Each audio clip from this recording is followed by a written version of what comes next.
El Chicano. This is our El Chicano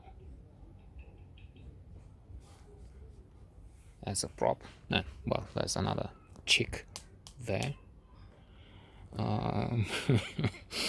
For some reason, I remember the anecdote that start with that, because anyway, we don't have much to say. If there may be that the few people that watch this, they're just there for the first few seconds. So for what it's worth, this is not a movie to watch, and that's it. You can stop here. But there's the anecdote with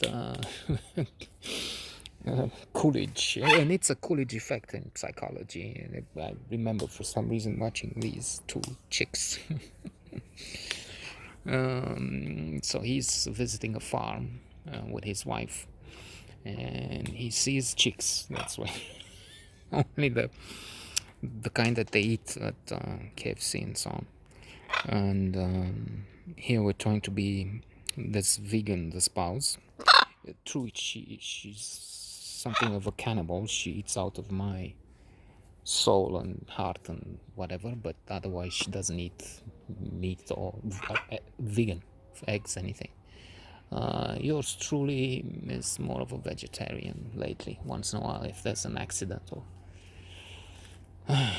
he eats a little bit of this. So anyway, to return to the anecdote and to the movie, I don't know if we will.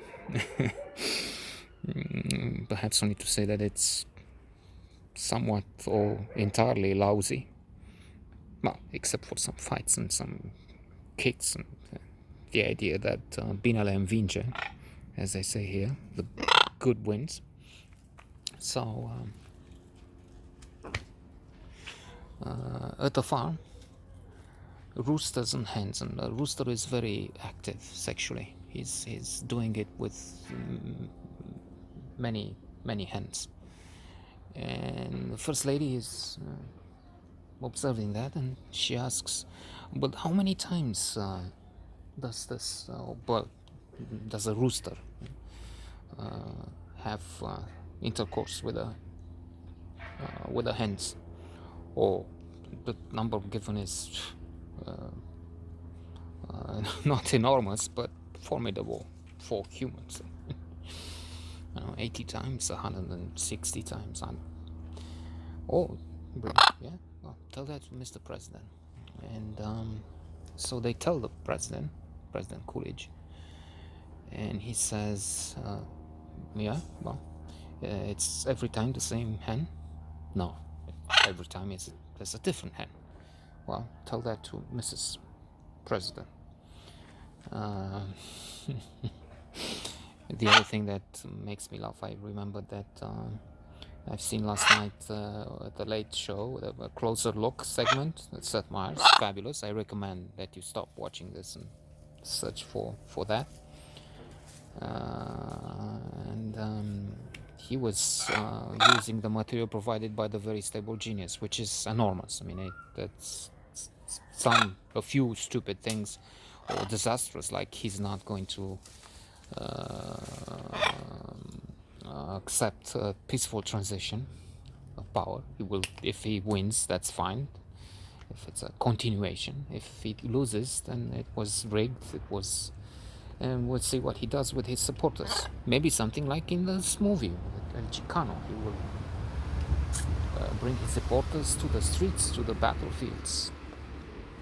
Civil war, because this is the best ever. I mean, he's the best ever. A+ on the pandemic, A+ on anything. Okay, so he tells a story in which he comes home and his wife says, "Sir," and for good reason. Seth Meyers was mocking him. She calls you sir. And then he went on with something with a general and saying darling, or funny, but this idea is sir. I mean, what a relationship, what a disaster, what gata ho, it's funny. So yeah, well, returning supposedly to the movie again for the third time, there's nothing there. There's no there, as they said in the impeachment trial of the same idiot, when the members of his cult that are now pro-Putin and everything. Again, yesterday, the day before yesterday, I like Putin, he likes me. Or Navalny poisoned with military gas, poisoning the leader of the opposition. I mean, what is that? Nothing to say. Why? Well, Putin helps in winning the elections for the President Caligula. Again, as Seth Meyers says.